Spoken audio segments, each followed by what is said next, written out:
Creating a growth engine is all about developing a process of testing and optimization that feeds and builds off of its own momentum. You take an idea, you determine its viability and potential impact, you build an experiment, you run that experiment, you learn, you rinse and repeat. And if you do it well, you just keep learning and growing. It's great, but to do it well, you have probably already figured out that you really need to have good data and you need to be really data driven.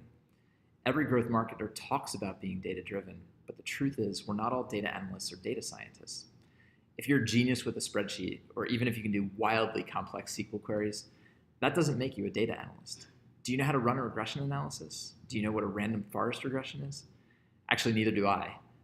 But what I do know is that data analysts and data scientists do know what those things are and how they work. More importantly, they understand how and when to apply them and other techniques like machine learning to understand and use data effectively to help us grow.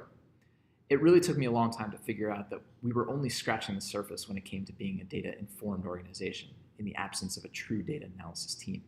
But when we did make the investment, we saw the impact on growth immediately. So the first step is to assess where you are in your growth journey. Are you running high-tempo testing? Are you running experiments here and there? Or do you have at least 2 or 3 kicking every week? Are you limiting the types of testing you do because you don't have access to the right data to inform your hypothesis?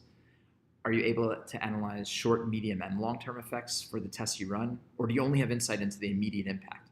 For example, if you test a new price on your product, do you know only the impact of the initial orders? Or do you know how the impact will affect lifetime value over the course of 6 months, a year down the road?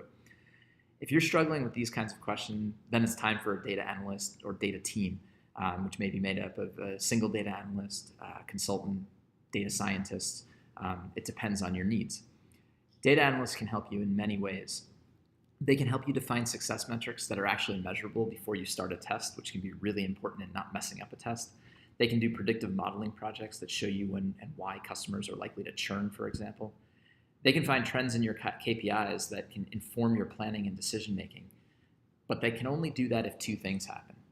First, your product team and your marketers need to engage your data analysts not as like external consultants, but as integrated parts of your testing and optimization process.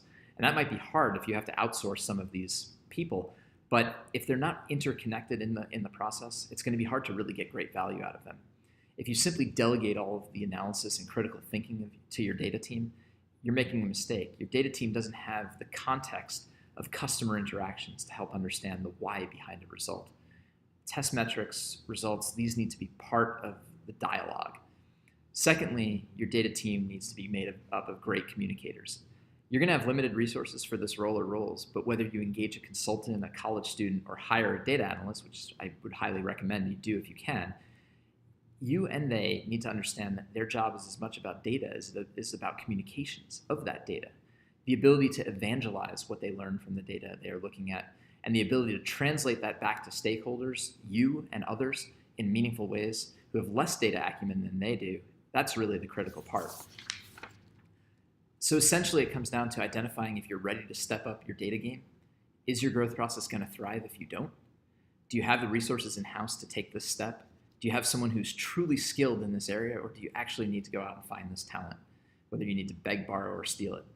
If you do take the plunge, then the key is to make data part of your process in the most meaningful ways as possible.